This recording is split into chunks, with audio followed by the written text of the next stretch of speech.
তো অনেকদিন যাবতই মনটা রুটি রুটি করছে, মানে পাউরুটি আর কি। এমনি রুটি তো রোজই খাওয়া হয়, তো তাই আজকে যখন দাঁড়িয়েছিলাম দেখলাম সকাল সকালই আসে গাড়িটা, মোটামুটি 8টার মধ্যে। তাই রাস্তা দাঁড়িয়েই ছিলাম রুটির অপেক্ষায়, তো অবশেষে এলো। তো দুটো রুটি আজকে নিয়ে নিলাম। মা ওই সাইডে এখন বসে বাসন মাজছে। Welcome back to my channel. আরেকটি ব্লগ ভিডিওয় স্বাগত, ভালোবাসা জানিয়ে আজকের ভিডিওটা এখন থেকে স্টার্ট করছি। তো ঘুম থেকে উঠেই ছাদে চলে এসেছিলাম। এই যে এইগুলো সব কালকেকার আর কি জিনিস, যেগুলো শুকনো হয়নি, তো সেইগুলো একটু মিলতে এসেছিলাম। আর এর সাথে কি আজকের ওয়েদারটা একটু ভালো অন্যদিনের তুলনায়। রোজই তো ঘুম থেকে উঠে দেখি আকাশটা মেঘলা আর কুয়াশা ভর্তি, তো আজকে একটু সূর্যি মামা দেখা দিয়েছে। তো চলো, আমি এখন চা বসিয়েছি, চা করতে করতে ওপরে এলাম। দেখা যাক সারাদিনটা কিরাম কি কাটে, অবশ্যই তোমার সাথে শেয়ার করব। আরও একটা জিনিস দেখাই,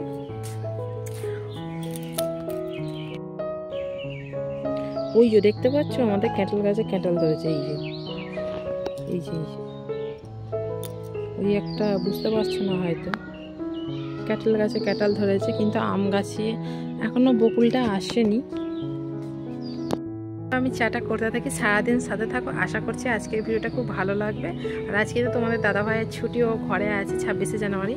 ঘরে নেই এই মুহূর্তে, ফ্যাক্টরি গেলে কিন্তু চলে আসবে। তো চলো বন্ধুরা, স্কিপ না করে কন্টিনিউ করো।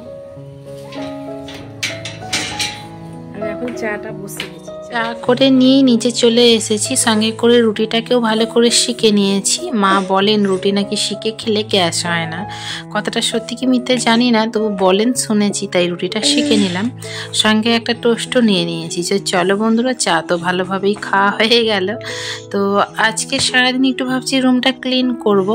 অনেকদিন যাবতই মনে মনে ভাবি, কিন্তু সময় হয়ে ওঠে না। তো আজকে ঠিক করেছি, অন্য কাজ তো আছে, সঙ্গে করে আজকে রুমটা ক্লিন করতেই হবে। আর আমার ছোট্ট মেয়েটার যেহেতু বার্থডে আসছে, ওর খুব শীঘ্রই জন্মদিন আসছে, তো যার জন্য ঘরেই কেক ফেক সব কাটা হবে, তাই ভাবছি রুমটা একটু ক্লিন করে রাখি, দেখতে ভালো লাগবে। আর সত্যি অনেক সময় সংসারের কাজ করতে করতে না এইসব বাড়তি কাজগুলো একদমই করা হয় না, মানে সময় হয়ে ওঠে না। মানে এটা সেটা করতে করতে কিভাবে যে সারাটা দিন কেটে যাচ্ছে, তাই বাড়তি কাজ একদমই করার সময় হয় না। আজকে হাতে কিছুটা সময় নিয়ে রুমটাকে একটু ক্লিন করে নেবো। আর সত্যি কথা, আমার রুমে সেরকম কিছু সাজানো নেই, শুধু কটা আসবাবপত্র জিনিসই আছে, আর সেরকম সাজানোর সুযোগ পেলাম কই। তো চলো ভালো করে আগে রুমটাকে আমি ঝাড়ু দিই আর কি, ঝোলগুলো আর কি ভালো করে ক্লিন করে নিচ্ছি। কেন কি খাটে উঠলেই পুরোটা মোটামুটি আমার হাত চলে যায়, তাই আর ঝোল ঝাড়ুর প্রয়োজন আমার হয়নি। এটা একটা সুবিধা বলতে পারো। তো চলো, আর আজকে বড়মশাই একটু হেল্প করেনি, সবটা নিজে হাতেই করতে হচ্ছে।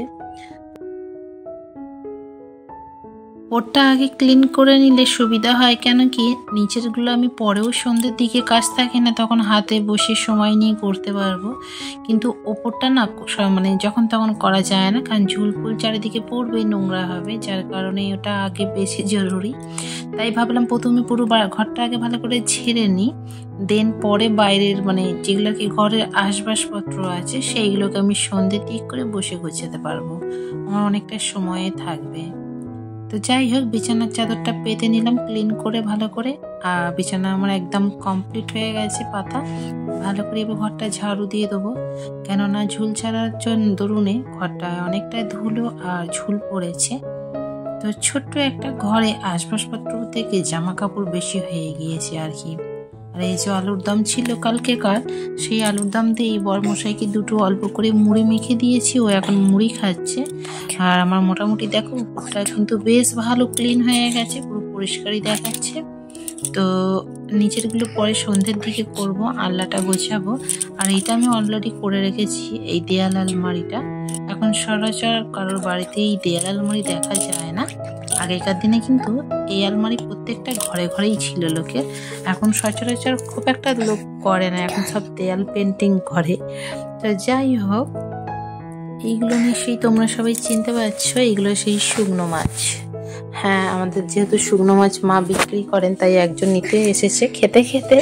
তো আমি ভিডিও করছিলাম, সেও হাসি পাচ্ছে আর কি দেখে, বলছে এই শুকনো মাছটা আমি নিচ্ছি, তুমি কাউকে প্লিজ দেখিও না।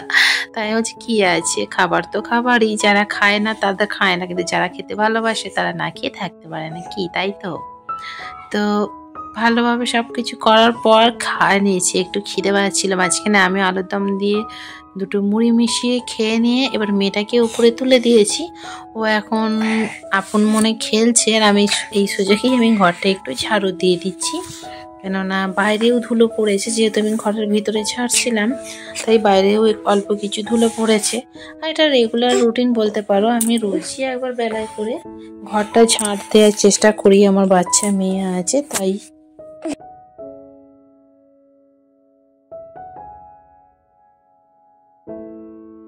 এদিকে বরমশাই বাজারে গিয়েছিল, এই বাজার থেকে এলো, আর আমি কিন্তু অলরেডি আনাজ কাটা হয়ে গেছে।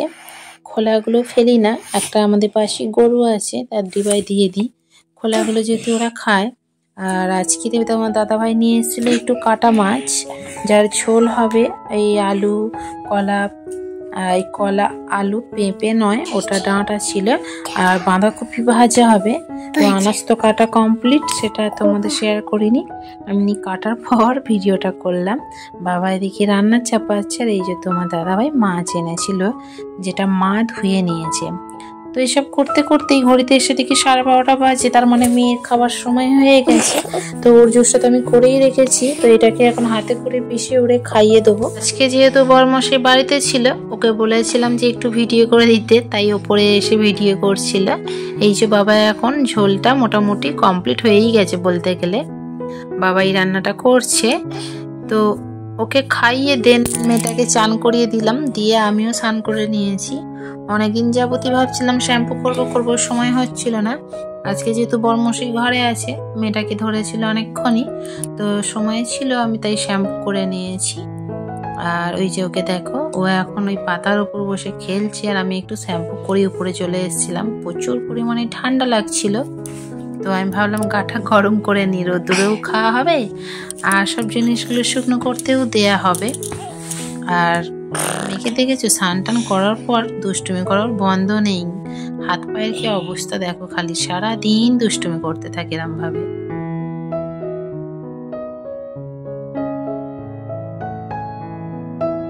স্যাট করতে করতে মেয়েটা অনেক আওয়াজ করছে, শব্দ করছে, কিছু হয়তো তার সঙ্গে আসছে, তোমরা একটু মানিয়ে নিও।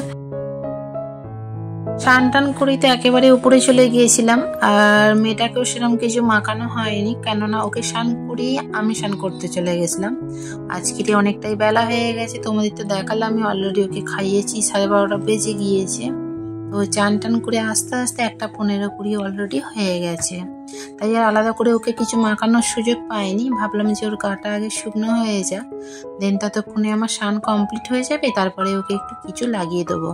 তো তাই এখন নিজেও মাখছি, ওকেও মাখাচ্ছি। শীতকাল মানে গাটা একদম সাদা খসখসে হয়ে থাকে যতক্ষণ না কিছু লাগাই।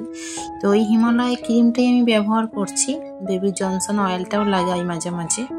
ওকে লাগাই, দেখো ফোনের ক্যামেরার দিকে তাকিয়ে কিরকম পাকামো করছে, দেখেছো? খুব পুরি পাকা হয়ে গেছে এখন। তো চলো, আজকে যেহেতু অনেকটা বেলা করে স্নান করেছি, জানি না চুলটা কতক্ষণে শুকনো হবে, তো শ্যাম্পু করে নিলাম যার দরুনে। তো পুরো চুলি একদম ভিজা, শুকনো হতে হতেই একদম অবস্থা খারাপ হয়ে যাবে।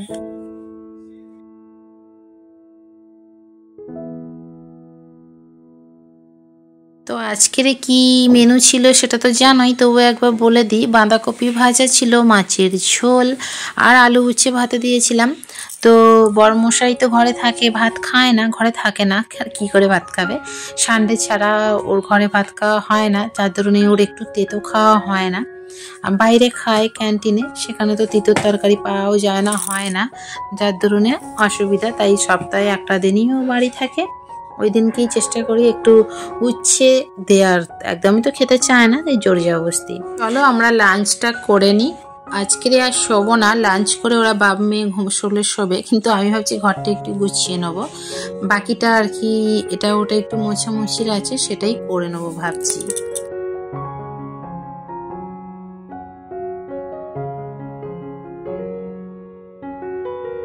যেমন বলা তেমন কাজ। তো খেয়ে দিয়ে উঠেই মেয়েটা এখন ফোন ঘাঁটছে, ওর বাবা বললো আমি আজকে শোবো না, বাইরে যাব। তো বাবা বাইরে চলে গেল। আর মেয়েটা না সর্দি কাশির দরুনে মানে ঘর ঘর করছে, তো কিছু খেলেই বমি করে দিচ্ছে, যার দরুনে ফির নাইটিটা আমায় চেঞ্জ করতে হলো। তো এখন আমি ভাবছি টেবিলটা আগে ওয়াশ করে নিই, ওকে তারপরে ঘুম পাড়াবো।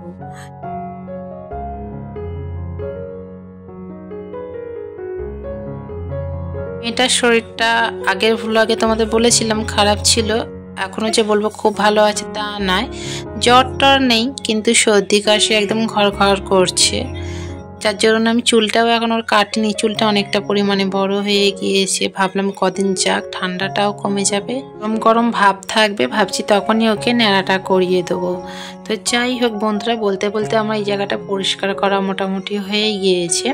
আজকে ছুটির দিন ছিল, বড়মশাই মেয়েটাকে ধরেছিল, যার দরুনে সবটাই মোটামুটি ভালোভাবে করতে পারছি। কাজ করতে করতে কখন যে সোয়েটারের সেলাইটা খুলে গেছে একদমই খেয়াল করিনি, তোমরা আবার অন্য কোনো মাইন্ডে নিও না যেন। এটা যত বড় হচ্ছে ওষুধ জন্য বেড়েই চলেছে, ওষুধের একদম কারি, একটা ওষুধও বাদ দেবার নয়। তো জায়গাটা চেষ্টা করেছি মোটামুটি ক্লিন করার, ভাবছি যে এইটাও করে নিই।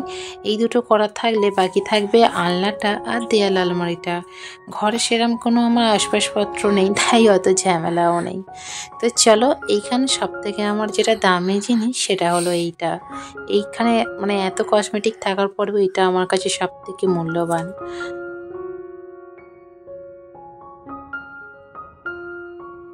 বন্ধুরা, আজকের ভিডিওটা আর বাড়াবো না। তো ইদানিং ভিডিওতে ভিউয়ার্স খুবই কম হয়, তো যেটা দেখি খুবই মন খারাপ হয়ে যায়, কিন্তু কি করব, যে কজন দেখো তাদের ভালোবাসার জন্য আবারও আমি ভিডিও ছাড়ি, এইটুকুনি।